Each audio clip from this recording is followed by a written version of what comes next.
أقول لكم فقط مثال بسيط. نحن جلوس هنا نشكل مجموعة تضاف إلى 7 ملايين من سكان المعمورة. هل الأكثرية على الإيمان أم على الكفر؟ الله أكبر، الله أكبر، الله أكبر، الله أكبر، الله أكبر، الله أكبر، الله أكبر، الله أكبر، الله أكبر، الله أكبر.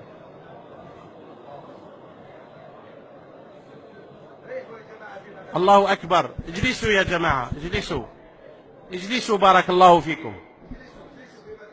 يا أخي فأين تذهبون يا أخي؟ يا أخي إخواننا تموت في بيت الله أهلا وسهلا مرحبا.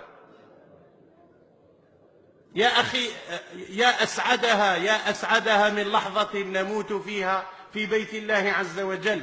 قال النبي صلى الله عليه وآله وسلم: ما اجتمع قوم في بيت من بيوت الله يتلون كتاب الله ويتدارسونه فيما بينهم إلا غشيتهم الرحمة ونزلت عليهم السكينة. قال: وذكرهم الله في من عنده.